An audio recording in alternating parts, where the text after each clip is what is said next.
কাফেরদেরকে এমন শক্তিধর হিসাবে উপস্থাপন করতে চায় যেন ওরা আল্লাহর চাইতেও বেশি শক্তির অধিকারী হয়ে গিয়েছে, ওরা যেন অপরাজেয় হয়ে গিয়েছে। আর মুসলমানদেরকে এমন দুর্বলভাবে উপস্থাপন করতে চায় যেন মুসলমান খড়কুটো, মুসলমানের কোনো হিম্মতই নাই, কোনো ধরনের সুযোগই নাই ওদের সামনে বুক টান করে দাঁড়ানোর। অথচ ইতিহাস সাক্ষী, মুসলমান যখনই ঘুরে দাঁড়িয়েছে, হাত খালি হতে পারে, ওই আবু সাইদ মুগ্ধরাও যখন ঘুরে দাঁড়িয়েছে, তখন ওদের এত শক্তিও এই দুর্বলদের সামনে নতি স্বীকার করতে বাধ্য হয়েছে। এখন দেখেন না, মাঝে মাঝে ওই মোসাদ নিয়ে, র নিয়ে, সিআইএ নিয়ে এমন ভাবে রিপোর্ট উপস্থাপন করবে মনে হবে আর মনে হয় জিবরিল আমিনের চাইতে বেশি পাওয়ারের অধিকারী। অথচ আল্লাহর কোরআন বলছে ফাকাতিলু আউলিয়া আশ-শাইতান ইন্না কাইদাশ শাইতানি কানা যায়ীফা, তোমরা লড়াই চালিয়ে যাও শয়তানের দোসরদের বিরুদ্ধে। মনে রাখবা শয়তানের চক্রান্ত বড় দুর্বল, বড় দুর্বল। আমার আল্লাহ যেটাকে দুর্বল বলেন, আমি সেটাকে শক্তিশালী ভাবি কিভাবে? যে মুখ দিয়ে আল্লাহু আকবার বলি, ওই মুখ দিয়ে শয়তানকে আকবার বলি কিভাবে? আকবার মানে সবার চাইতে বড়, সবার চাইতে বড় একজনই আছেন, তিনি কে?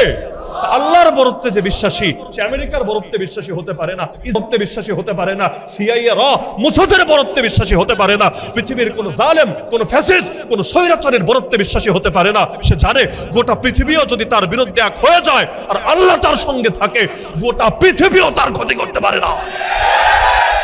মুসলমানের ভেতর থেকে আল্লাহর বরত্বের আকীদা কমে গিয়ে কাফের মুশরিকদের বরত্বের আকীদা বেশি ঢুকে যাওয়ার কারণেই আজকে দুনিয়াতে মুসলমানদের এই অবস্থা। না হলে বিশ্বাস করেন, যেই দুনিয়ায় 200 কোটির বেশি মুসলমান থাকে, ওই দুনিয়ায় তাদের এমন দুর্দিন হওয়ার কথা না। আল্লাহ রসুলের বাহ্যিক সৌন্দর্য যেমন ছিল, তার চারিত্রিক সৌন্দর্য এমন ছিল, কোনোটার চাইতে কোনোটা কম না।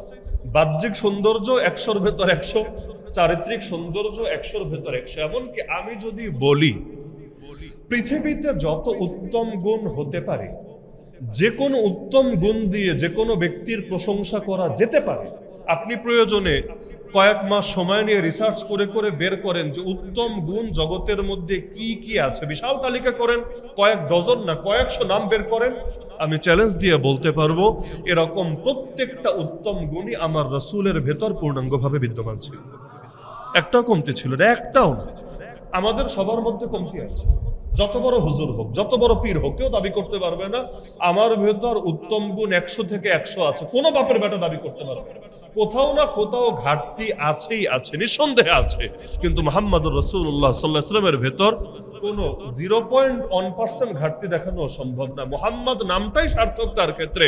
মুহাম্মদের অর্থই হলো মানিজতামাআত ফীহিল খিসালুল মাহমুদাতু কুল্লুহা, প্রশংসা করার উপযুক্ত যত গুণ আছে সবগুলো গুণ যার একার ভেতরে থাকে, আরবিতে তাকে মুহাম্মদ বলে। আমার রাসূল বাস্তবিক অর্থেই মুহাম্মদ ছিলেন। আমরা হয়তো মুহাম্মদ নাম লাগাই নবীর মহব্বতে, কিন্তু আমরা কেউ দাবি করি না মুহাম্মদ নামের পূর্ণ অর্থ আমার ভেতরে বিদ্যমান আছে। কিন্তু আল্লাহ রাসূলের ভেতরে বাস্তবে পূর্ণ অর্থই বিদ্যমান ছিল। আজকে আমরা জাস্ট কয়েকটা উদাহরণ তুলে ধরব। আল্লাহ রাসূল সাল্লাল্লাহু আলাইহি ওয়াসাল্লাম যখন মক্কা বিজয়ের জন্য আসছেন, মক্কার কাছাকাছি পৌঁছে গিয়েছেন, সেই সময় দুইজন মুশরিক নেতার সঙ্গে তার দেখা। একজনের নাম আবু সুফিয়ান ইবনুল হারিস বিন আব্দুল মুত্তালিব, আর আরেকজনের নাম আব্দুল্লাহ বিন আবি উমাইয়া। দুইজনে নবীর আত্মীয়, একজন চাচাতো ভাই আর একজন ফুফাতো ভাই। আল্লাহ রাসূল সাল্লাল্লাহু আলাইহি ওয়াসাল্লামের সঙ্গে তারা যখন সামনাসামনি হয়ে গেল, তারা একটু ভয় পেয়ে গেল। কারণ আল্লাহ রাসূল সাল্লাল্লাহু আলাইহি ওয়াসাল্লাম দিন হলে আক্রমণ চালাবেন মক্কার উপরে, আর এখন সেই মক্কার দুই লিডারই পড়ে গেছে সামনে, হাতে নাতে ধরা। এবার মনে হয় কল্যাণ জায়গায় থাকবে না, জানেই মেরে ফেলবে। সেই সময় শেরে খোদা আলী রাদিয়াল্লাহু তাআলা আনহু তাদেরকে একটা পরামর্শ দিলেন। যেহেতু ওই যে নাম বললাম আবু সুফিয়ান ইবনুল হারিস ইবনে আব্দুল মুত্তালিব, নাম থেকেই বুঝতে পারছেন যে আলী রাদিয়াল্লাহু আনহুর সঙ্গেও তাদের আত্মীয়তা আছে। কারণ আল্লাহ রাসূল সাল্লাল্লাহু আলাইহি ওয়াসাল্লাম আর আলী রাদিয়াল্লাহু আনহু দুইজন যেহেতু চাচাতো ভাই, তাহলে নবীর আত্মীয় যে আলী রাদিয়াল্লাহু আনহু আত্মীয় তো সে। আলী রাদিয়াল্লাহু আনহু তাদেরকে পরামর্শ দিলেন, শোনো, ডাইরেক্ট নবীর সামনাসামনি হয়ে ইউসুফের ভাইরা ইউসুফ আলাইহিস সালামকে যা বলেছিল তোমরাও নবীরা ঠিক সেই কথাটাই বলো। বলার পরে ম্যাজিক নিজেরাই দেখো। ইউসুফ আলাইহিস সালাম যে জবাব দিয়েছিলেন, আমার নবীর জবাব এর চাইতে অসুন্দর হবে না, এর চাইতে আরো বেশি সুন্দর হবে। পরামর্শটা তাদের পছন্দ হলো, যে তারাও খারাপ, নবী ইউসুফ আলাইহিস সালামের ভাইরাও ছিল খারাপ। ইউসুফ আলাইহিস সালামও ভালো, মুহাম্মদুর রাসূলুল্লাহ সাল্লাল্লাহু আলাইহি ওয়াসাল্লামও ভালো, কিন্তু ইউসুফ আলাইহিস সালামের চাইতে আমার নবী তো আরো সেরা, আরো শ্রেষ্ঠ। এজন্য তাদের ওই পরামর্শ পছন্দ হলো। এখন তারা যাওয়ার পরে ইউসুফ আলাইহিস সালামের ভাইয়েরা যেভাবে বলেছিল একই বাক্য তারা বলল, তাল্লাহি লাকাদ আসারাকাল্লাহু আলাইনা ওয়া ইন কুননা লাখাতিইন। আল্লাহর কসম করে বলছি, আল্লাহ আপনাকে আমাদের উপরে প্রাধান্য দিয়েছেন, নিঃসন্দেহে আমরা ভুলকারী ছিলাম। একদম ডাইরেক্ট নিজের অপরাধ নিজেরা স্বীকার করে নিল। আল্লাহ রাসূল সাল্লাল্লাহু আলাইহি ওয়াসাল্লাম এটা শোনার পরে তিনি ঠিক সেই জবাবটাই দিলেন যেটা নবী ইউসুফ আলাইহিস সালাম জবাব দিয়েছিলেন। তিনি সেই আয়াত পড়লেন, লা তাসরিবা আলাইকুমুল ইয়াউম ইয়াগফিরুল্লাহু লাকুম ওয়া হুয়া আরহামুর রাহিমিন। তোমাদের উপরে আমার আর কোনো অভিযোগ বাকি নাই, আল্লাহ তোমাদেরকে ক্ষমা করে দিন এবং আল্লাহই দয়ালুদের মধ্যে সর্বোত্তম দয়ালু। তাহলে আল্লাহ রাসূল সাল্লাল্লাহু আলাইহি ওয়াসাল্লাম যেই সময় আসছেন, আরে আমি যদি আমার শত্রুরে পেয়ে যেতাম, আমি তো ভাবতাম যাক বহুতকাল পর চান্স একটা পেয়েছি, আজকে ওর একদিন কি আমার একদিন, আজকে সারা জীবনের সব কষ্টের আমি ঝাল মিটিয়ে ছাড়বো। কিন্তু আল্লাহ রাসূল সাল্লাল্লাহু আলাইহি ওয়াসাল্লাম সুযোগ পেয়ে গেলেন এবং সেই সময় মারলে এটা কোনো অপরাধ ছিল না। যুদ্ধ করতে এসেছেন, প্রতিপক্ষের লিডারকে তিনি যদি মারেন কে খারাপ বলবে? খারাপ তো বলবেই না, সাহাবীরা এনজয় করবে, তারা খুশি হবে রক্ত প্রবাহিত হতে দেখে যে তোরা আমাদের ভাইদেরকে মেরেছিলি, তোরা সুমাইয়াকে শহীদ করেছিলি, তোরা আল্লাহ নবীর বিভিন্ন সাহাবীদেরকে নিগৃহীত করেছিলি, তাদের সম্পদ পর্যন্ত মেরে খেয়েছিলি, আজকে যখন তোরা আঘাতপ্রাপ্ত হচ্ছিস সবাই খুশি হবে, হওয়ারই কথা। কিন্তু আল্লাহ রাসূল সাল্লাল্লাহু আলাইহি ওয়াসাল্লাম কি উদারতা এবং কি মহব্বতের প্রদর্শন এখানে দেখালেন। হ্যাঁ, একটা কথা মাথায় রাখবেন, বিজয়ী হওয়ার পরে ক্ষমা করে দেওয়া মহানুভবতা, আর বিজয়ী হওয়ার আগে পরাজিত অবস্থায় ক্ষমা করে দেওয়া দুর্বলতা, দুটো এক জিনিস। আল্লাহ রাসূল মক্কা থেকে যাওয়ার সময় তো বলে যেতে পারতেন তোমাদেরকে মাফ করে দিলাম, কোনো অভিযোগ নাই, সব দুঃখ কষ্ট ঝেড়ে গেলাম, তখন তো বললেন না। 8 বছর পর মক্কা বিজয়ের পর কেন বলছেন? পার্থক্য এখানে।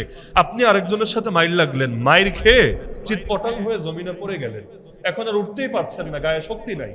ওই সময় মাটিতে বসে বসে ধুলা ঝাড়তে ঝাড়তে বললেন যা তোরে মাফ করে দিলাম। এই কথা বললে খুশি হবে না ওর মেজাজ আরো গরম হবে? আগে যেই কয়টা মেরেছে নতুন করে আরো 2-1টা লাগিয়ে দিবে, বলবে পারলে বেটা আমার কোনো ক্ষতি কর। তাহলে আমাদের হালত হয়েছে এরকম, যতদিন পর্যন্ত আমরা বিজয়ী না হব ততদিন পর্যন্ত আমরা যদি মাইক লাগিয়ে ক্ষমার ঘোষণা দিয়েও বেড়াই এতে কোনো মন গলবে না। কিন্তু আল্লাহ যদি আমাদেরকেও বিজয় এনে দেন, এরপর যদি আমরা জালেমদেরকে মাফ করে দেই, সেটা হবে শুধু মহানুভবতা না, বড় দাওয়াত। আল্লাহ রাসূলের যে দাওয়াতের বরকতে মক্কার প্রতিটা ঘরে ঘরে মানুষ কালেমা পড়ে মুসলমান হয়েছে। একইভাবে আপনি বিজয়ী হওয়ার পরে যদি এভাবে মাফ করতে পারেন, ইনশাআল্লাহ আপনার দুশমনরাও আপনার ভক্ত হয়ে যাবে ইনশাআল্লাহ। কিন্তু এর আগে যতই বড় বড় মাফের ঘোষণা শোনান লাভ নাই।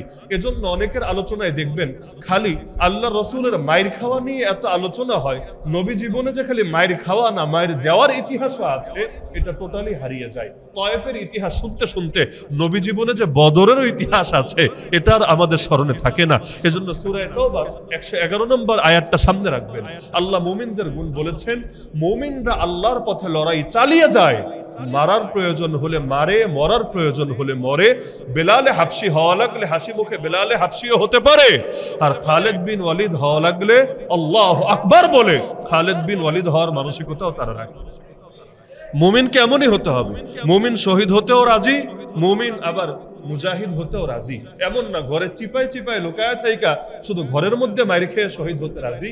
মুমিন প্রয়োজনে বদরের ইতিহাসকেও, বদরের সুন্নতকেও জিন্দা করতে জানে, মুমিন প্রয়োজনে তায়েফের মতো রক্ত ঝরাতে জানে।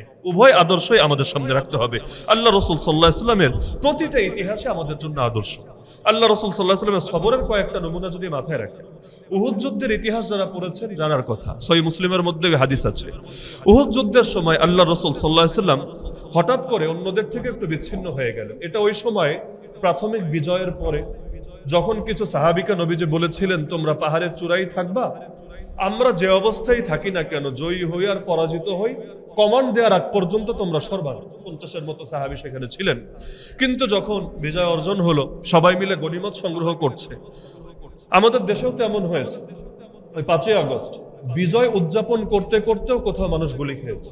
আমাদের সিলেটে হবিগঞ্জের বানিয়াচং একটা থানা আছে, ওই বানিয়াচংয়ে এমন ঘটনা ঘটেছে 5ই আগস্ট দিন পেরিয়ে মানে দিনের প্রায় বলতে গেলে দুপুরেরও পরে সেখানে নির্মমভাবে গুলি করে একদম শিশু বাচ্চা সহ কয়েকজনকে শহীদ করে দেওয়া হয়েছে। তো অনেক সময় এমন হয় মানুষ বিজয় আনন্দ করতে গিয়ে এখনো যে টুকটাক ঝুঁকি বাকি আছে বা এখনো কেউ কোনো দিক দিয়ে ক্ষতি করতে পারে এটা মাথায় থাকে না। তো সেই সাহাবীরা নবীর ডাইরেক্ট আদেশের পরও তারা চিন্তা করলো বিজয় তো চলে এসেছে, কাফেররা তো পালিয়ে গিয়েছে, এখন আর হুদায় দারোয়ানগিরি করার দরকার কি, আমরাও যাই ওদের সঙ্গে গনিমত সংগ্রহ করি। আর গনিমত সংগ্রহ করার মজাই তো আলাদা। আন্দোলনেও যারা ছিল না এমন বহুত লোক গণভবনে গিয়ে হাজির হয় নাই, আন্দোলনে ছিল না এমন বহুত লোক গণভবনে হাজির হয় নাই। কেন? যদি একটা আইফোন পাওয়া যায় মাশাআল্লাহ মারহাবা, যদি একটা কম্পিউটার কপালে জুটে যায় আর কি লাগে, জিন্দেগি কামিয়াব। এক একজনের ভিতরে এক এক ধান্দা কাজ করে। এজন্য দেখবেন আল্লাহ রাসূল মক্কা বিজয় করার পরে যে যুদ্ধগুলোতে গিয়েছেন, যেমন হুনাইনের যুদ্ধ, অনেক কাফের নবীর সঙ্গে যুদ্ধে শরীক হয়েছে নবীর পক্ষে। বলবেন এটা কেমন কথা, কাফের নবীর নামে কালেমা পড়তে রাজি না, ও আবার নবীর পক্ষে যুদ্ধ করতে যায় কেন? না গিয়েছে সওয়াব পাওয়ার জন্য না, জান্নাতে আলা মাকাম পাওয়ার জন্য না, গিয়েছে এটার জন্য ভেবেছে এই মুসলমানরা হারানোর মতো কোনো বাপের বেটা পৃথিবীতে নাই, মুসলমান এমনিও জিতবে অমনিও জিতবে। তো গিয়া যদি আমরা পেছনে পেছনে থাইকাও টুকটাক মাল কামাতে পারি, গনিমত থেকে কিছু লাভ অর্জন করতে পারি, এটাই তো লাভ। এজন্য আল্লাহ রাসূল বলেছেন যারা গনিমত অর্জনের জন্য যুদ্ধে যায়, যারা নাম কামানোর জন্য যুদ্ধে যায়, যারা দুনিয়ার কোনো ধান্দা নিয়ে যুদ্ধে যায়, তারা আল্লাহর পথের মুজাহিদ হিসাবে বিবেচিত হয় না। এমনকি তারা যদি শহীদ হয় আল্লাহ তাদেরকে দিয়ে জাহান্নাম উদ্বোধন করবেন, জান্নাত না। কারণ আল্লাহ বলে দিবেন তোরা জিহাদ করেছিস কথা সত্য, কিন্তু আমার জন্য করিস নাই, আমার জন্য করিস নাই। এজন্য কেউ যদি দিন কায়েমের মেহনত করেন, দিন কায়েমের আন্দোলনও করেন, সদা সর্বদা নিজের নিয়াতটাকে আল্লাহর ওয়াস্তে যাচাই করে নিয়েন, না হলে একদিকে মরবেন আর একদিকে জান্নাত থেকেও বঞ্চিত হবেন। নিয়াত যদি ঠিক না থাকে, ইন্নামাল আমালু বিন্নিয়াত, তাহলে শহীদ হওয়ার পরেও জাহান্নামে যেতে হয়, আলেম হওয়ার পরেও জাহান্নামে যেতে হয়, দানশীল হওয়ার পরেও জাহান্নামে যেতে হয়। তো আল্লাহ রাসূল সাল্লাল্লাহু আলাইহি ওয়াসাল্লাম তাদেরকে বলার পরেও তারা কথা শুনলেন না। তাদের আমির যিনি ছিলেন, 50 জনের ছোট টিমের আমির যিনি ছিলেন, তিনি শেষ পর্যন্ত অটল ছিলেন, তার সঙ্গে 2-1 জন অটল ছিলেন। কিন্তু অধিকাংশ সরে আসায় খালিদ বিন ওয়ালিদ, তিনি তখন অমুসলিম ছিলেন, তিনি এই সুযোগটাকে কাজে লাগালেন, পেছন দিক থেকে আক্রমণ করে বসলেন। তো অপ্রস্তুত অবস্থায় আক্রমণ করলে সে আক্রমণ মোকাবেলা করা আসলে মুশকিল হয়। প্রস্তুত থাকলে বড় আক্রমণে মোকাবেলা করা যায়। হামাসের মুসলমান আর কয়টা, ফিলিস্তিনেই মুসলমান কয়টা, গাজা শহরেই মুসলমান কয়টা, কিন্তু গুটি কয়েক মুসলমান এত যুগের পর যুগ এখন ইসরায়েলের মতো শক্তি কি নাই তাদের? ওই বাংলাদেশও পেগাসাস কিনে ওদের থেকে, তারপর গোয়েন্দা নজরদারি করে আমাদের মোবাইল ফোনগুলোতে, সেখানে সমস্ত প্রযুক্তিগুলো যাদের নিয়ন্ত্রণে, এমনকি আমেরিকার সরকারও যাদের কথা শোনা লাগে, ওই ইসরায়েলের সাথে এত যুগের পর যুগ মোকাবেলা করছে। এত অল্প মানুষ পারছে কিভাবে, যেখানে আমরা সংখ্যায় এত বেশি, অন্তত 14-15 কোটি মুসলমান তো বাংলাদেশে আছে, কিন্তু মোদির ভয়ে থরথর করে কাঁপতে থাকে। গুটি কয়েক নাস্তিকের ভয়ে মুখ দিয়ে হক কথা আসতেই চায় না, বরঞ্চ হক কথা বলার আগে একবার ডাইনে তাকায় একবার বামে তাকায়, এই মনে হয় আজরাইল এসে জান কবজ করে ফেলবে। তাহলে সেখানে তাদের এই সাহস কেন, আমাদের এই কাপুরুষতা কেন? এর বড় কারণই হলো যে দুই জিনিসের মধ্যে মৌলিক একটা পার্থক্য আছে। মানুষ যখন প্রস্তুত থাকে, তারা লড়াইয়ের জন্য প্রস্তুত, সেই সময় তারা বাঁচবে কি মরবে, পারবে কি পারবে না, এত কিছু দেখে না। কিন্তু আমরা হলাম অপ্রস্তুত, এই জন্য সংখ্যা এত হওয়ার পরেও আমরা শিয়ালের জাতি হতে পারি নাই, আমরা হয়ে পড়েছি ভেড়ার জাতি। আল্লাহ আমাদেরকে হেফাজত করুন। তো এখন হঠাৎ করে আক্রমণ হয়, তারা সামলাতে পারলেন না, সাহাবীরাও ছড়িয়ে ছিটিয়ে গেলেন, ছত্রভঙ্গ হয়ে গেলেন।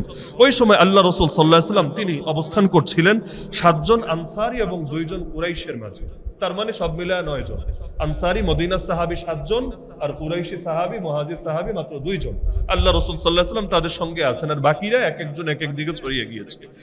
এমন সময় মুশরিকরা লড়াই করতে করতে নবীজির অনেকটাই কাছে চলে আসলো। একজন দেখে ফেললো আল্লাহ রাসূলকে, দেখা মাত্রই একটা পাথর নিয়ে আল্লাহ রাসূলের চেহারা মোবারকের দিকে ছুঁড়ে মারলো। নাউযুবিল্লাহি মিন যালিক। পাথরটা এসে আল্লাহ রাসূলের চেহারায় আঘাত হানলো, নবীজির নাকও আঘাতপ্রাপ্ত হলো, আল্লাহ রাসূল সাল্লাল্লাহু আলাইহি ওয়াসাল্লামের দাঁত মোবারক পর্যন্ত ভেঙে গেল, শহীদ হয়ে গেল। এমনকি আল্লাহ রাসূলের চেহারা থেকে একদম দরদর করে রক্ত গড়িয়ে পড়তে লাগলো। যেই নবীর 1 ফোঁটা রক্তের দাম 7 আসমান জমিনের চাইতেও বেশি, 1-2 পয়সার কাফিরের আঘাতে সেই নবীর চেহারা মোবারক থেকে রক্ত ঝরতে লাগলো। এক পর্যায়ে আল্লাহ রাসূল সাল্লাল্লাহু আলাইহি ওয়াসাল্লাম ক্লান্ত হয়ে গেলেন, শরীর চলার মতো আর অবস্থা ছিল না। ওয়া শাআ আন্না মুহাম্মাদান কুতিলা, এর মধ্যে আবার গুজব গুজব ছড়িয়ে গেল। এই শয়তানি অপশক্তি সর্বদা পৃথিবীর মধ্যে গুজব ছড়িয়ে দেয় মুসলমানদের মনোবল দুর্বল করার জন্য। এই হলুদ মিডিয়াগুলো এই যুগে সেই শয়তানের ভূমিকাই পালন করে।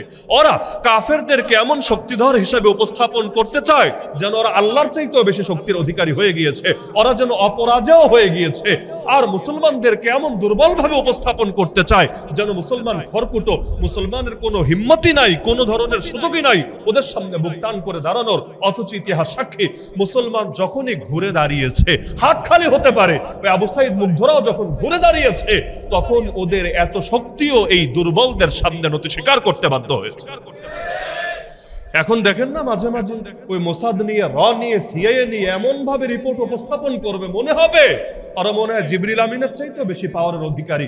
অথচ আল্লাহর কোরআন বলছে ফাকাতিলু আউলিয়া আশ-শাইতান ইন্না কাইদা আশ-শাইতানি কানা যায়ীফা, তোমরা লড়াই চালিয়ে যাও শয়তানের দোসরদের বিরুদ্ধে। মনে রাখবা শয়তানের চক্রান্ত বড় দুর্বল, বড় দুর্বল। আমার আল্লাহ যেটাকে দুর্বল বলেন আমি সেটাকে শক্তিশালী ভাবি কিভাবে? যে মুখ দিয়ে আল্লাহু আকবার বলি ওই মুখ দিয়ে শয়তানকে আকবার বলি কিভাবে? আকবার মানে সবার চাইতে বড়, সবার চাইতে বড় একজনই আছেন, তিনি কে? আল্লাহর বরত্বে যে বিশ্বাসী সে আমেরিকার বরত্বে বিশ্বাসী হতে পারে না, ইসরায়েলের বরত্বে বিশ্বাসী হতে পারে না, সিআইএ র মুসাদের বরত্বে বিশ্বাসী হতে পারে না, পৃথিবীর কোন জালেম, কোন ফ্যাসিস্ট, কোন স্বৈরাচারের বরত্বে বিশ্বাসী হতে পারে না। সে জানে গোটা পৃথিবীও যদি তার বিরুদ্ধে এক হয়ে যায় আর আল্লাহ তার সঙ্গে থাকে, গোটা পৃথিবীও তার ক্ষতি করতে পারে না। মুসলমানের ভেতর থেকে আল্লাহর বরত্বের আকীদা কমে গিয়ে কাফের মুশরিকদের বরত্বের আকীদা বেশি ঢুকে যাওয়ার কারণেই আজকে দুনিয়াতে মুসলমানদের এই অবস্থা। না হলে বিশ্বাস করেন, যেই দুনিয়ায় 200 কোটির বেশি মুসলমান থাকে ওই দুনিয়ায় তাদের এমন দুর্দিন হওয়ার কথা না। যেই দুনিয়ায় 200 কোটির বেশি, 200 কোটি বুঝেন, 200 কোটির আর কিছু না থাকলে অন্তত 400 কোটি হাত আছে, 400 কোটি হাত আছে। এমনকি আর কিছু থাকবা না থাক, 2টা করে পাথর তো হাতে নিতে পারবে। এটা দিয়েই যদি ওদের বিরুদ্ধে মোকাবেলায় নামে, আরে কোনো ভারী অস্ত্র শস্ত্রের শক্তি নাই এত মানুষের মোকাবেলা করতে পারে। অস্ত্র তো হাসিনারও কম ছিল না, অস্ত্র কি কম ছিল নাকি? কিন্তু মুমিনের রক্তের চাইতে কোনো কিছু বেশি দামি না। মনে রাখতে হবে পৃথিবীর কারো টেবিলে কোনো ফয়সালা হয় না, ফয়সালা হয় একজনের কাছেই, তিনি কে? সে আরশে আজিমের উপর যদি মুসলমানদের বিজয়ের ফয়সালা হয়, পৃথিবীর কোনো টেবিল সেই ফয়সালাকে রুখতে পারে না। আর সেখানেই যদি বেইজ্জতির ফয়সালা হয়, সবাই মিলেও পৃথিবীর বুকে কোনো ভালো কিছু করতে পারে না। তা আল্লাহ রাসূল সাল্লাল্লাহু আলাইহি সাল্লামের ব্যাপারে চারদিকে গুজব ছড়িয়ে গেল, মুহাম্মদ শহীদ হয়েছে, মুসলমানদের মনোবল আরো ভেঙে গেল। নবী যদি শহীদ হয়, আল্লাহ এখন আর কি হবে? এখন আর কিভাবে বিজয় আসবে? মুসলমান কেউ চলে গেল মদিনার দিকে, কেউ গিয়ে আশ্রয় নিল পাহাড়ের উপরে। আর এক একজন এক এক হালতে, কেউ বুঝতেই পারছে না কি করবে। সংখ্যা যতই বেশি হোক, কিন্তু শৃঙ্খলা একবার নষ্ট হয়ে গেলে ঝামেলা আছে। বর্তমান দুনিয়া ঝামেলা কোথায় জানেন? সৈনিকের কমতি নাই কিন্তু সেনাপতি নাই। সৈনিক হওয়ার জন্য তো আম পাবলিকও রেডি, তারা শুধু চায় যে আলেম ওলামা ডাক দিবে, আমরা নিজেদের বুকে রক্ত প্রয়োজনে ঢেলে দিব, আল্লাহর জমিন আল্লাহর দ্বীনের বিজয় ছিনিয়ে আনবো। কিন্তু ডাকটা দিবে কে? ডাকটা দিবে কে? যারা ডাক দিবে তারাই তো বাঁচে না, নিজেরা নিজেরা মারামারি, কামড়া কামড়ি, কাদা ছোড়াছড়ি করতে করতে। সেনাপতির অভাব কিয়ামত যত আসবে বাড়তে থাকবে। এজন্য ইমাম মাহদিকে আসতে হবে। ইমাম মাহদি এজন্য আসবে না যে দুনিয়া মনে হয় মুসলমান শূন্য হবে, আর কেউ মনে হয় কালেমা পড়নেওয়ালা থাকবে না, সব কাফের হবে না রে ভাই, মুসলমান বহুত থাকবে। কিন্তু নেতৃত্ব দেওয়ার মতো উপযুক্ত লোক খালি কমতে কমতে কমতে একদম নেতৃত্ব শূন্য হবে। আজও আমি মনে করি বাংলাদেশে যেই পরিমাণ ধর্মপ্রাণ মুসলমান আছে, যদি তাদেরকে যথাযোগ্য নেতৃত্ব দেওয়ার মতো ব্যক্তি থাকতো, এতদিনে এদেশের আকাশেও দ্বীনের পতাকা পতপত করে উঠত। কিন্তু মানুষ সৈনিক হতে পারে, কিন্তু চেইন অফ কমান্ড যদি ঠিক না থাকে, এত সৈনিক দিয়ে কি হবে? মির্জাফর নয়তো বিক্রি হয়েছে, কিন্তু নবাবের সব সৈনিকরা তো বিক্রি হয় নাই। কিন্তু সব সৈনিকরা বিক্রি না হওয়ার পরেও পরাজয় কেন নেমে আসলো? কারণ মাথায় যদি শেষ হয়, হাত ঠিক থাকলেই কি হবে, পা ঠিক থাকলেই কি হবে? এজন্য সাহাবীরা যা ছিলেন সবাই সাহসী, সবাই যোদ্ধা এবং সবাই শাহাদাতের অমীয় সুধা পান করতে রাজি। তারপর এলোমেলো কেন হয়ে গেল? কারণ ওই চেইন অফ কমান্ডটা ভেঙে গেল, যোগাযোগ বিচ্ছিন্ন হয়ে গেল, এক একজন এক এক জায়গায় ছড়িয়ে গেলেন। অবশেষে পরিস্থিতি এতটাই ভয়ানক হলো, আল্লাহ রাসূল সাল্লাল্লাহু আলাইহি ওয়াসাল্লাম এক পর্যায়ে এক জায়গায় যখন আলাদা হয়ে গেলেন, আল্লাহ রাসূল নিজের তুনির থেকে তীর বের করে করে দিচ্ছিলেন সাদ বিন আবি ওয়াক্কাস রাদিয়াল্লাহু আনহুর হাতে, জান্নাতে সুসংবাদপ্রাপ্ত সাহাবী। নবীজি তীর তাকে এগিয়ে দিচ্ছিলেন। অনেক সময় এমন হয়, লড়াই যখন প্রচন্ড হয়, ওই নিজে বন্দুকে বুলেট ধরার মতো, ওই লোড করার মতো টাইমটাও হাতে থাকে না। একজন হয়তো তার ম্যাগাজিনগুলো লোড করে দেয় আর তার হাতে দেয়, সে জাস্ট এম ঠিক করে শুট করতে থাকে, এভাবে তাড়াতাড়ি হয়। তো আল্লাহ রাসূল সাল্লাল্লাহু আলাইহি ওয়াসাল্লাম তাকে তুনির থেকে বের করে করে তীরগুলো দিচ্ছিলেন। নবী নিজে এমন আহত, নিজে তীর মারার মতো অবস্থায় ছিলেন না। সাদ বিন আবি ওয়াক্কাস রাদিয়াল্লাহু আনহু আল্লাহ নবীজির হাত থেকে তীর নিচ্ছিলেন, এরপর তিনি একটা একটা করে ওদের দিকে নিজের ধনুক থেকে নিক্ষেপ করছিলেন। আর আল্লাহ রাসূল তাকে উৎসাহ দেওয়ার জন্য বলছিলেন, ইরমি ফিদাকা আবি ওয়া উম্মি, ইরমি ফিদাকা আবি ওয়া উম্মি, হে সাদ, মারতে থাকো, তুমি সাদের জন্য আমি মুহাম্মাদের বাপ মা কুরবান হয়ে যাও। সহিহ মুসলিমের হাদিসে আছে, তিরমিজিতেও আছে, আল্লাহ রাসূল একজন মাত্র সাহাবীকেই বলেছিলেন, তোমার জন্য আমার বাপ মা কুরবান হোক, দ্বিতীয় কাউকে বলেন নাই। সাহাবীরা নবীকে বলে, এটা কমন, বলতেই পারে, কিন্তু নবীজি একজন মাত্র সাহাবীকে বলেছেন, তিনি কে? সাদ বিন আবি ওয়াক্কাস রাদিয়াল্লাহু আনহু। কেন? তার দাম আবু বকরের চাইতে বেশি না? তার দাম আলীর চাইতে বেশি না? তার দাম কি জান্নাতের সুসংবাদপ্রাপ্ত তার চাইতে অগ্রসর যে সাহাবীরা আছে তাদের চাইতে বেশি না? তাও না। ইসলামে স্তর বিন্যাস তো বিভিন্ন হাদিস দ্বারাই প্রমাণিত। এরপর নবীজি তাকে কেন বললেন? কারণ চূড়ান্ত দুর্দিনে, বড় কঠিন সময়ে তিনি আল্লাহ রসুলের পক্ষে, ইসলামের পক্ষে তীরন্দাজি করছিলেন, তীর নিক্ষেপ করছিলেন। আল্লাহ রসুল সাল্লাল্লাহু আলাইহি ওয়াসাল্লাম তাকে এভাবে উৎসাহ দিচ্ছিলেন আর তিনি মারছিলেন। এদিকে সামনে আরেকজন সাহাবী, যার নাম আবু তালহা আনসারী রাদিয়াল্লাহু আনহু, তিনি আল্লাহ রসুলের সামনে অনেকটা ঢালের মতো হয়ে, নিজের বুকটা নবীর সামনে পেতে দিয়ে ঢালের মতো হয়ে তিনি সামনে থেকে লড়াই চালিয়ে যাচ্ছিলেন। ওদেরকে একজন একজন করে টার্গেটের মধ্যে তিনি নিয়ে আসছিলেন। যখনই তিনি কোনো তীর মারছিলেন, আল্লাহ রাসূল সাল্লাল্লাহু আলাইহি ওয়াসাল্লাম তো তার পেছনে, তিনি তো ঢালের মতো সামনে, যখনই মারছিলেন নবীজি মাথাটা হালকা উঁচু করে দেখছিলেন জায়গা মতো লেগেছে, টার্গেটে সেটা পৌঁছেছে নাকি মিস করেছে। ওই অবস্থায়ও আল্লাহ রাসূল সাল্লাল্লাহু আলাইহি ওয়াসাল্লাম বারবার দেখছিলেন। ওই সময়ে এমন একটা অবস্থা হলো, মুসলমানরা অল্প কিছুই ময়দানে বাকি আছে, ওদিকে কাফেরদের সংখ্যা তো কম ছিল না, কাফেরদের সংখ্যা ছিল 3000। তাহলে 3000-এর মোকাবেলায় এমনিও প্রথমেও ছিল কম, এখন তো এলোমেলো হওয়ার কারণে আরো কম। কিন্তু এত কিছুর পরেও একটা বিষয় মাথায় রাখেন, অনেকেই আমরা বলি উহুদ যুদ্ধে মুসলমান হেরেছে, তথ্য ভুল। বদরে মুসলমান জিতেছে, কথা সত্য। উহুদে মুসলমান হারে নাই, এটাও সত্য। বলবেন হারে নাই তো জিতেছে না, জিতেও নাই, এটাও সত্য। বলবেন হারেও নাই, জিতেও নাই, তাহলে কি? তাহলে যেটা ওই মাঝামাঝিটাই। মানে কাফেররা এক পর্যায়ে নিরাশ হয়ে ময়দান ছেড়ে চলে গিয়েছে। বলবেন কেন নিরাশ হয়েছে? কারণ তারা দেখছিল যে মুসলমানদেরকে তো অনেকটাই আমরা ক্ষতিগ্রস্ত করে ফেলেছি, আর মূল মাকসাদ যেটা মুহাম্মদকে হত্যা করা, সেটা তো আমরা অর্জন করেই ফেলেছি। গুজবের কারণে তারা ভাবছে, কিন্তু তারা বুঝতে পারছে এখন যেই কয়েকটা মুসলমান বাকি আছে, ওরা যেভাবে লড়াই চালাচ্ছে, আমরা যদি ওদের সঙ্গে কন্টিনিউ করতে যাই, লাভের চাইতে ক্ষতি বেশি হবে। লাভ এটা হবে, হয়তো ওদেরকেও মারতে পারবো, কিন্তু যেই পরিমাণ ক্ষতি হবে এটা আমাদের জন্য ট্যাকল দেওয়াটা কঠিন হবে। এর চাইতে ছাইরা দেমা কাইন্দা বাঁচি। ওই আমেরিকার মতো অবস্থা হয়েছে। আমেরিকাকে আফগান যুদ্ধে ডাইরেক্ট হেরেছে? হারে নাই, ডাইরেক্ট হারে নাই। আর কিছুদিন গেলে হয়তো এক পর্যায়ে হারতো, কিন্তু তখনও পর্যন্ত হারে নাই। এবং ওদের যেই পরিমাণ টাকা এখনো আছে, যেই পরিমাণ বাহিনী এখনো আছে, ওরা লড়াই হয়তো আরো কয়েক বছর চালাতে পারতো। কিন্তু বেচারারা বুঝতে পেরেছে এত টাকা ঢাইলা লাভ নাই, কোথায় টাকা ঢালছি, এই টাকা ঢালার পরে দিন শেষে রেজাল্টটা কি? তারা বুঝেছে এখানে আমরা বিজয় নিয়ে ফিরতে পারবো না, এর চাইতে ছাইরা দেমা কাইন্দা বাঁচি, আমরা গিয়ে অন্যান্য জায়গায় মরলগিরি আর মাস্তানি করি। তো ওই টিমের আবু সুফিয়ানের নেতৃত্বাধীন এবং খালিদ বিন ওয়ালিদের নেতৃত্বাধীন টিমের অবস্থা এটা হয়েছে। তারা জিততে পারে নাই। উহুদ যুদ্ধে মুসলমান হারে নাই, মুসলমান 70 জন শহীদ হয়েছে, কারণ শাহাদাতের তামান্না তারা আগ থেকেই করেছে। আল্লাহ যদি কাফেরদেরকে মাঝে মাঝে মুসলমানদের উপরে সুযোগ না দেন, শহীদ হওয়ার দোয়া কিভাবে কবুল হবে? মাঝে মাঝে মুসলমান মাইর খাওয়া খারাপ না, ভালো। কেন? আল্লাহ কিছু মানুষকে জান্নাতের সফরে এগিয়ে দিতে চান। আমল দিয়ে এত এগোনো সম্ভব না, কিন্তু আল্লাহ কিছু মানুষকে শাহাদাতের তামান্না পূরণ করিয়ে জান্নাতে তাদেরকে অনেক এগিয়ে দিতে চান।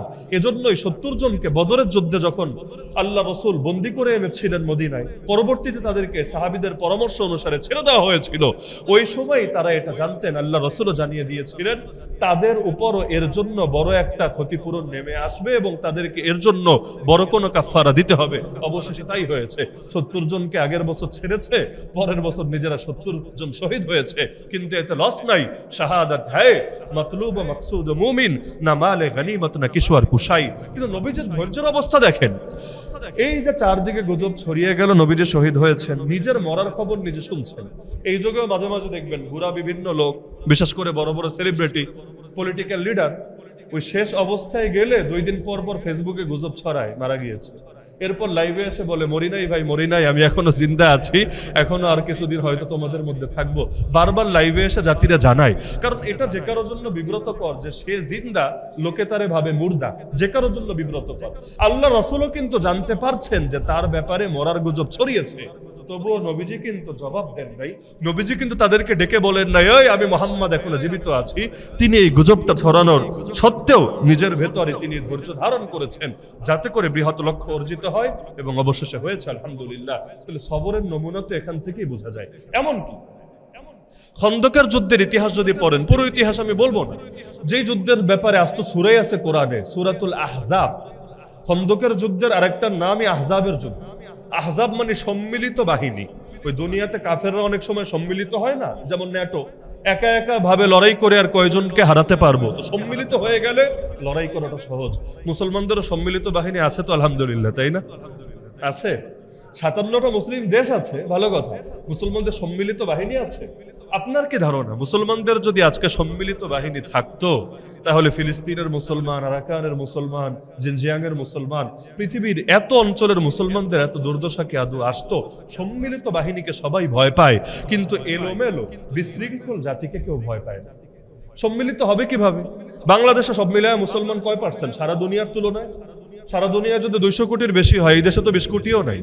কিন্তু এরপরও এক দেশের মুসলমানদের মধ্যে কি হারে মারামারি, কাটাকাটি, দ্বন্দ্ব, বিবাদ সারা বছর লেগেই থাকে। এক দেশের মুসলমানই যদি মিলেমিশে না থাকতে পারে, সারা দুনিয়ার মুসলমান কিভাবে মিলেমিশে থাকবে? অথচ আল্লাহ নবীর আদর্শই ছিল বিক্ষিপ্ত জাতিকে ঐক্যবদ্ধ করা। আউস এবং খাজরাজ, নবীজি মদিনায় যাওয়ার আগে শত শত বছর যুদ্ধ করেছে। নবীজি গিয়ে এমন ভাবে মিটিয়ে দিয়েছেন, একজন আরেকজনকে নিজের আপন ভাইয়ের চাইতে বেশি আপন মনে করতে শুরু করেছে, নিজের দেহের অংশ ভাবতে শুরু করেছে। নবীর আদর্শ ছিল বিক্ষিপ্ত জাতিকে ঐক্যবদ্ধ করা।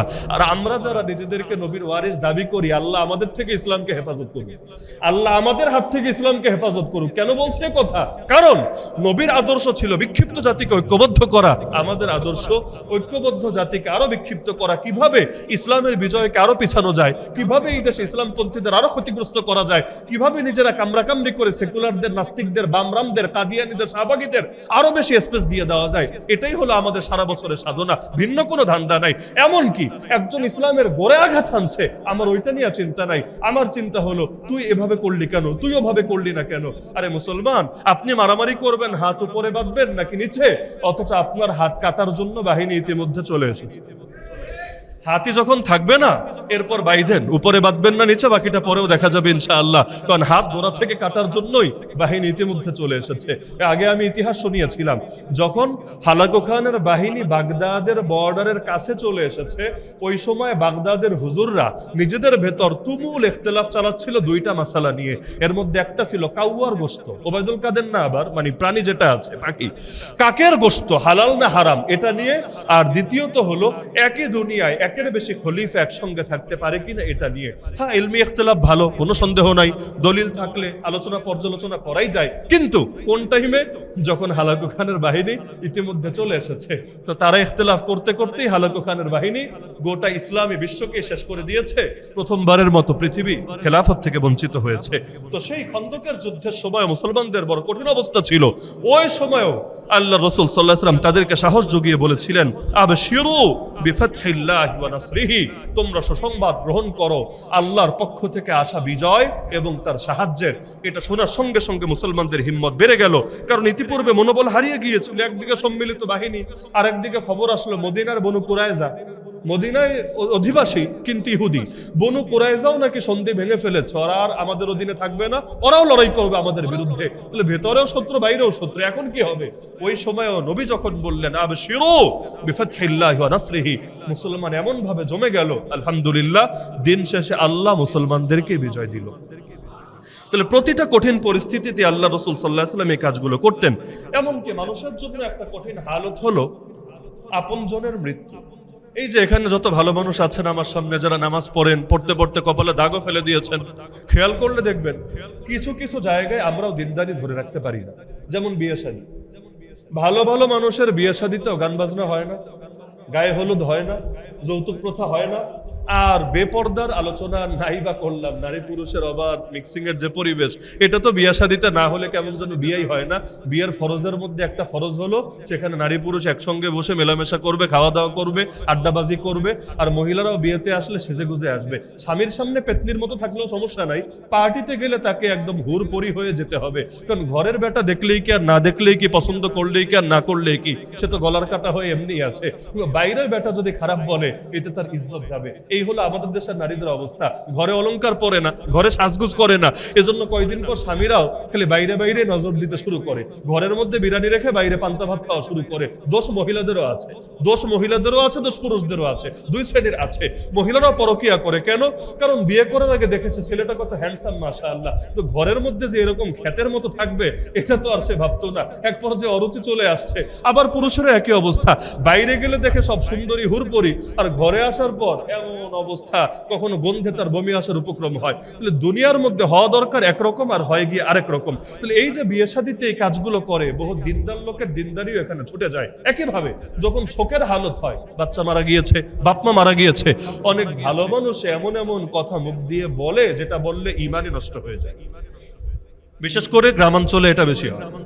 গ্রামাঞ্চলে আগে মহিলা ভাড়া পাওয়া যেত, কিসের জন্য? তারা এসে কান্নাকাটি করবে, গাল চাপড়াবে, কাপড় চোপড় ছিঁড়বে, এটা না করলে আমেজই আসতো না। মানে সবকিছুতে একটা আয়োজন তো লাগে, তো একটা মরাবাড়ির আয়োজন হলো, কান্না না আসলেও এখানে ভাড়া করে হলো আসমান জমিন কাঁপায় কাঁদতে হবে, না হলে এটা যে মরাবাড়ি এই ফিলিংসটা আসবে কিভাবে? একসময় এরকম ছিল, আল্লাহ হেফাজত করুক। তো মরার সময় মরার সংবাদ শুনেও যারা নিজেদেরকে অটল রাখতে পারে, অবিচল রাখতে পারে আল্লাহর ব্যাপারে, নাউযুবিল্লাহ বাজে কথা বলা থেকে নিজেদেরকে বাঁচাতে পারে, তারাই হলো আসল সবরকারী। এজন্য নবী বলেন সবরের পরিচয় প্রথম ধাক্কার সময়। কারণ সময় গেলে সবাই সবর করতে পারে, এটা ব্যাপার না। 1 বছর হয়ে গেছে মরা, 2 বছর হয়েছে, এখন তো সবাই সবর করতে পারে, এখানে কৃতিত্ব নাই। কৃতিত্ব কোথায় জানেন? প্রথম ধাক্কার সময় আপনি কি করলেন এটার উপরে। একইভাবে আত্মীয়তা সম্পর্ক রক্ষাকারী কাকে বলে জানেন? যে আমার সঙ্গে ভালো, আমিও তার সঙ্গে ভালো, এটাকে আত্মীয়তার সম্পর্ক রক্ষাকারী বলে। আত্মীয়তার সম্পর্ক রক্ষাকারী বলে তাকে নবী ব্যাখ্যা দিয়েছেন, এটা আমি না। লাইসাল ওয়াসিলু বিল মুকাফি, যারা সমান সমান করে এদেরকে আত্মীয়তা রক্ষাকারী বলা হয় না। তাহলে কাদেরকে বলা হয়? যে আমার সঙ্গে সম্পর্ক ঠিক রাখবে, আমি তার সঙ্গেও ঠিক রাখবো, আর যে আমার সঙ্গে সম্পর্ক ছিন্ন করবে আমি তার সঙ্গেও সম্পর্ক জুড়ে রাখবো। এজন্যই তো হাদিসে বলা হয়েছে যে কোনো মুসলমানের সাথে 3 দিনের বেশি যদি সম্পর্ক ছিন্ন করে রাখেন এটা কুফরি কাজ হবে, কুফরি কাজ। মান হাজারা আখাহু ফাওকা সালাতি লায়ালিন ফাকাদ কাফারা। তার মানে আল্লাহ এবং তার রাসূল আমাদের রাগকে মূল্যায়ন করেছেন। রাগ আসতে পারে এটা তারাও জানেন, এজন্য 3 দিন পর্যন্ত ছাড় দিয়েছে যে একদিন যত রাগ থাকে ঠিক আছে চুপচাপ থাক, দ্বিতীয় দিনও চুপ থাক, 3 নম্বর দিন অন্তত মিটমাট করে নে। এখন আপনি বলবেন আমি মিটমাট করতে চাই, ও তো চায় না, কি করব? ও তো আমার ছায়াও দেখতে রাজি না। সর্বনিম্ন খালি যদি সালামটাও দেন, আসসালামু আলাইকুম ওয়া রাহমাতুল্লাহ, আপনার হক আদায় হয়েছে।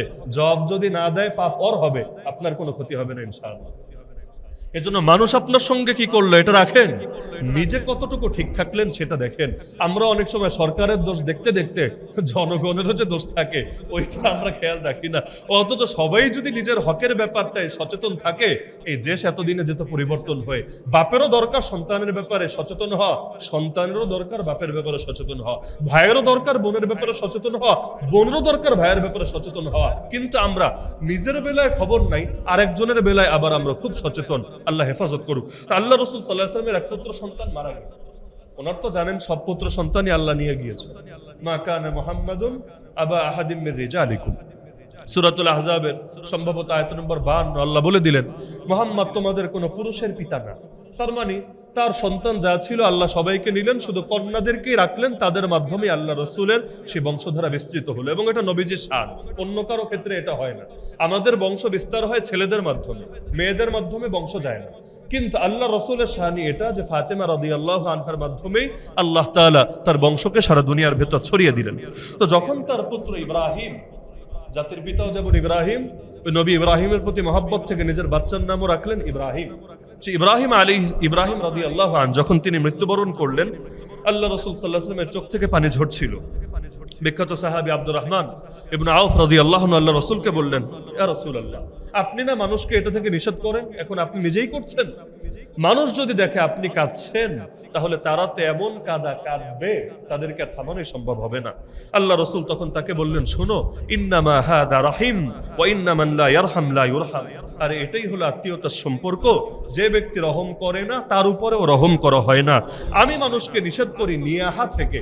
নিয়াহা মানে হলো ওই যে বিলাপ করা, আর্তনাদ করা, হাউমাউ করে কান্নাকাটি করা। কিন্তু যেটা আমি নিষেধ করি না সেটা হলো ওই চোখ থেকে আল্লাহর ব্যাপারে কোনো খারাপ কথা বলছে না, কিন্তু মনে কষ্ট আসছে, চোখ থেকে পানি ঝরছে, এটা থেকে আমি নিষেধ করি না, কারণ এটা কারো হাতে না। এজন্য আল্লাহ রাসূল বলেন, বুখারীতে আছে, ইন্নাল আইনা লা তাদমা ওয়া ইন্নাল কলবা লা ইয়াহজান ওয়া লা নাকুলু ইল্লা মা ইউরদি রাব্বানা ওয়া ইন্না বিফিরাকিকা ইয়া ইব্রাহিম লামাহজুনুন। নিশ্চয়ই চোখ অশ্রুসিক্ত হয়, নিশ্চয়ই অন্তর ব্যথিত হয়, কিন্তু মুখ দিয়ে শুধু তাই বলি যাতে আল্লাহ খুশি থাকে, আল্লাহ নারাজ না হয়। হে ইব্রাহিম, তোমাকে হারিয়ে আমরা ব্যথিত। আল্লাহ রাসূল সাল্লাল্লাহু আলাইহি ওয়াসাল্লাম এভাবে শোক প্রকাশ করলেন। তাহলে কারো মরার সংবাদ শুনলে 3 কাজ করবেন না, নবী এটা নিষেধ করেছেন। 1 নম্বরে, ইন্নামা নানহান নাস আনিন নিয়াহা, বিলাপ করবেন, আসমান জমিন কাঁপায় আর্তনাদ করবেন না, নিজেকে কন্ট্রোল করবেন। ইন্না লিল্লাহি ওয়া ইন্না ইলাইহি রাজিউন পাঠ করবেন। হাদিসে আছে, বাচ্চা মরার পর যদি কেউ ইন্না লিল্লাহ বলে, আল্লাহ ফেরেশতাদেরকে বলে দেন, জান্নাতের ঠিক মাঝখানে তার জন্য একটা বিশাল প্রাসাদ বানিয়ে দাও, আর সেই প্রাসাদের নাম রেখে দাও প্রশংসার ঘর, বাইতুল হামদ, প্রশংসার ঘর। কেন? বান্দা তার বিপদেও আমাকে ডেকেছে, আমিও তার বিপদে তাকে ভুলবো না, আমি তার জন্য সেই প্রশংসার বিনিময়ে জান্নাতে ঘর দিয়ে দিলাম। তাহলে বিলাপ করবেন না, বরং যত বড় মুসিবতই আসুক, আল্লাযীনা ইযা আসাবাতহুম মুসিবাহ ক্বালু ইন্না লিল্লাহি ওয়া ইন্না ইলাইহি রাজিউন। দ্বিতীয় যেই কাজ করবেন না, নবী বলেন, ওয়া আইয়ুনদাবার রাজুল বিমা লাইসা ফি, যার মধ্যে যা ছিল না এটা তার নামে চালাবেন না। এই মরাদের নামে যত অনুষ্ঠান হয়, স্মৃতিচারণমূলক অনুষ্ঠান, সব জায়গায় কিছু লোক এমন কথা তাদের নামে চালায় যেটা তাদের ভেতরে ছিল না। এখন প্রশংসা করতে গেলে এমন কিছু দিয়েই করতে হবে যেটা ইউনিক। এখন বেচারার এমন কিছু নাই, তো কি করবে? এখন বানায়া বানায়া তার নামে চালায়া দেয়, আর বেটা যেহেতু মরেই গিয়েছে, এখন কে যাচাই করতে যাবে? অথবা কেউ যদি জানেও যে মিথ্যা বলছে, তারপরে সবর করে থাক, এখন যেহেতু মানুষটা মরেই গিয়েছে। এজন্য খবরদার, যার ভেতর যতটুকু ভালো ততটুকুই বলেন, বাড়ায়া বলতে যায়েন না। হ্যাঁ, মরা মানুষের দোষ চর্চা করা ঠিক না, কিন্তু তার নামে আবার এমন ভালো কথাও চালানো ঠিক না যেটার সাথে তার কোনো সম্পর্ক নাই। যে যতটুকু বাস ততটুকুই বলেন, বাকিটা আল্লাহর হাওয়ালা করেন। আর 3 নম্বর যেই কাজটা করবেন না, যেই কাজটা আপনাদের ইমানে নষ্ট করে দেবে, সেটা হলো ব্যবসায়ীরা বেশি করেন, রাজনীতিবিদরাও করেন। কালো একটা ব্যানারটা নয়, আর উপরে লিখে দেয়, অমুকের অকাল মৃত্যুতে আমরা গভীর শোকাহত। বুড়া মানুষ মরলে লেখে না, জুয়ান মরলে লেখে। কেন? বুড়া মরলে ভাবে টাইম মতোই মরেছে, আর জুয়ান মরলে ভাবে টাইম আরো হাতে ছিল, এটা মনে হয় মিস হয়েছে, মানে একটা আল্লাহ চেয়েছিলেন, একটা অ্যাক্সিডেন্ট হয়েছে, আল্লাহ সিদ্ধান্তের বাইরে গিয়ে অন্য কোনো দেবদেবী এসে মনে হয় একটা দুর্ঘটনা ঘটিয়ে দিয়েছে। নাউযুবিল্লাহি মিন যালিক। অমুকের অকাল মৃত্যুতে আমরা গভীর শোকাহত, এই কথা বললে আপনার ঈমান শেষ। কেন? অকাল বলতে কিছু নাই, কোরআন জানিয়েছে সবই কাল। ইযা জা আজালুহুম লা ইস্তাখিরুনা সাআতান ওয়া লা ইস্তাকদিমুন। আল্লাহ বলেন, নির্ধারিত কাল যখন আসে, একটু আগায়ও না, একটু পিছায়ও না। তাহলে সবকিছুর কাল আছে, কালের বাইরে কোনো কিছু হবে না। সুতরাং এই কথা বললে ঈমান বরবাদ। কোথাও যদি দেখেন এমন কালো পতাকা টানিয়েছে, গিয়ে সুন্দর মতো বুঝায় নামায় ফেলবে, না হলে একটা শিরিককে প্রতিষ্ঠিত রাখার জন্য আপনারাও পাপী হবেন। অসৎ কাজ থেকে নিষেধ করা ফরজে কিফায়া, অসৎ কাজ থেকে নিষেধ করা ফরজে কিফায়া। সুতরাং কোন দোকানে, কোন রাজনৈতিক অফিসে এগুলো দেখলে বোঝায়া হলেও নামায় ফেলবেন, না হলে চাপ দিয়ে হলেও নামাবেন, কারণ একটা শিরিককে ভাবে প্রতিষ্ঠিত হতে দিয়েন না। এটা একটা সমাজের জন্য কোনো ভালো মেসেজ বয়ে আনে না। এমনকি নিজের পুত্রই শুধু না, আল্লাহ রাসূল সাল্লাল্লাহু আলাইহি ওয়াসাল্লামের এক কন্যা লোক মারফত খবর পাঠালো, ইয়া রাসূলুল্লাহ, আমার বাচ্চা মৃত্যু মুখে, আপনি জলদি আসেন। আল্লাহ রাসূল সাল্লাল্লাহু আলাইহি ওয়াসাল্লাম গুরুত্বপূর্ণ মজলিসে ছিলেন। তিনি দূতকে বলে দিলেন, তুমি গিয়ে বলো, ইন্না লিল্লাহি মা আখাযা ওয়া লাহু মা আতা ওয়া কুল্লু শাইইন ইনদাহু বিআজালিন মুসাম্মা ফালতাসবির ওয়াল তাহতাসিব। নিঃসন্দেহে যা নিয়ে গিয়েছেন তার মালিকও আল্লাহ, যা দিয়েছেন তার মালিকও আল্লাহ। আল্লাহর কাছে প্রতিটা জিনিসের নির্ধারিত টাইম লেখা, সুতরাং তার উচিত সবর করা এবং আল্লাহর কাছে সওয়াবের আশা রাখা। তার মানে সান্ত্বনা দিলেন যে কপালে যা আছে তাই হবে, আল্লাহ সবকিছু লিখে রেখেছে, সবর করো, আল্লাহর কাছে সওয়াবের আশা রাখো। সেই লোক গেল, গিয়ে তাকে জানালো, সেই মেয়ে আবার তাকে পাঠালো, এসে সে বলল ইন্নাহা কাদ আকসামাত লা তাতিয়ান্নাহা, আপনার মেয়ে আপনাকে কসম দিয়ে বলেছে, দোহাই দিয়ে বলেছে আপনি যাতে অবশ্যই আসেন। আল্লাহ রাসূল সাল্লাল্লাহু আলাইহি ওয়াসাল্লাম এই কথা শোনার পর আর বসে থাকলেন না, তিনি গেলেন। সঙ্গে সাহাবী সাদ বিন উবাদা, মুআয ইবনে জাবাল, উবাই ইবনে কাব, যায়েদ বিন সাবিত এবং আরো কিছু সাহাবীও সঙ্গে গেলেন। আল্লাহ রাসূল গিয়ে দেখেন আসলেই বাচ্চাটা মুমূর্ষু অবস্থায় শায়িত, নবীজি কোলে নিলেন, বাচ্চাটা কাঁদছিল, তার ভেতর থেকে রূহ বের হচ্ছিল। এই দৃশ্য দেখে আল্লাহ রাসূল সাল্লাল্লাহু আলাইহি ওয়াসাল্লাম কেঁদে ফেললেন, চোখের পানি আর ধরে রাখতে পারলেন না। তখন সাদ রাদিয়াল্লাহু আনহু বললেন, ইয়া রাসূলুল্লাহ, আপনার চোখে কি দেখতে পাচ্ছি? নবীজি বললেন, হাযিহি রাহমা জাআলাহা আল্লাহ ফি কুলুবি ইবাদি, ইন্নামা ইয়ারহামুল্লাহু মিন ইবাদিহির রুহামা। এটা হলো রহমত, যেটা আল্লাহ তার বান্দার দিলের মধ্যে ঢেলে দিয়েছেন। আর বান্দাদের মধ্যে আল্লাহ তাকেই দয়া করেন যারা দয়ালু। যারা সৃষ্টির প্রতি দয়ালু, স্রষ্টা তাদেরকে দয়া করেন। যারা সৃষ্টির প্রতি দয়ালু না, স্রষ্টা তাদেরকে দয়া করেন না। এজন্য বেশ্যা মহিলা কুত্তারে পানি খাইয়াও জান্নাতে হয়েছে, আর ভালো মহিলা ওই বিড়ালকে বেঁধে রেখে কষ্ট দিয়ে খাবার না দিয়ে মারার কারণেও জাহান্নামী হয়েছে। স্রষ্টার ভালোবাসা পেতে চাইলে সৃষ্টিকেও ভালোবাসতে হবে। এমনকি আল্লাহ রাসূল সাল্লাল্লাহু আলাইহি ওয়াসাল্লামের সবরের আরো নমুনা আমরা দেখতে পাই। আল্লাহ রাসূল সাল্লাল্লাহু আলাইহি ওয়াসাল্লাম সারা জীবনই ক্ষুধার জ্বালায় কষ্ট করেছেন, যেটা আমরা গত সপ্তাহেও বলেছি যে নবীজির বুক আর পেট সমান ছিল। আমাদের তো আর বুক আর পেট সাধারণত সমান থাকে না, কিন্তু আল্লাহ রাসূলের বুক আর পেট সমান ছিল। এই প্রসঙ্গে আমি বলেছিলাম যে ফ্যাট জমবে কোত্থেকে? খাবারই তো আল্লাহ রসুলের নসিবে ঠিকভাবে জুটতো না, তো ফ্যাট জমবে কোত্থেকে? একদিকে সারাদিন পরিশ্রম, 9.5 বছরে 27টা যুদ্ধ নিজেকে করতে হলো। একদিকে যুদ্ধ আর যুদ্ধ, রক্ত আর রক্ত, পরিশ্রম আর পরিশ্রম, আর আরেকদিকে ঠিকভাবে খাবারও পাচ্ছেন না। এমনকি হাদিসের মধ্যে আছে, যে হাদিসটা মুসনাদে আহমদ এবং তাবারানির মধ্যে আছে, ফাতেমা রাদিয়াল্লাহু আনহা একদিন একটা রুটির কয়েকটা টুকরা নিয়ে আল্লাহ রসুলের কাছে আসলেন। রুটি একটা গোল রুটি, যেটাকে আরবিতে কুরসুন বলে, গোল রুটি, এর একটা টুকরা নিয়ে আল্লাহ রসুলের কাছে আসলেন। এসে আল্লাহ রসুলকে দিলেন। আল্লাহ রসুল জিজ্ঞেস করলেন এটা কি? তখন ফাতেমা রাদিয়াল্লাহু আনহা বললেন, কুরসুন খাবাজতুহু ফালাম তাতিব নাফসি হাত্তা আতিয়ান্নাকা বিহাদিহিল কিসরা। আমি বিহাদিহিল কাসরা, আমি আপনার কাছে এই রুটিটা নিয়ে এসেছি, রুটির একটা টুকরা। কেন? আজকে জাস্ট এই একটা রুটি আমি বানিয়েছিলাম, গোল রুটি, কিন্তু আমার ভালো লাগছিল না, আমি একাই পুরো রুটিটা খাবো, এজন্য এই টুকরাটা আপনার কাছে নিয়ে আসলাম আমার মনের সান্ত্বনার জন্য। আল্লাহ রাসূল সাল্লাল্লাহু আলাইহি ওয়াসাল্লাম খেলেন, কিন্তু একটা বাক্য বললেন, হাযা আউয়ালু তাআম আকালাহু আবুকা মুনযু 3 আইয়াম। ফাতেমা, এটাই হলো একমাত্র খাবার তোমার বাবা 3 দিনে যেটা খেয়েছে। 3 দিনে জাস্ট একটা রুটির টুকরা, আস্ত রুটিও না, এটা হলো 3 দিনে তোমার বাপের নসিবে জোটা একমাত্র খাবার।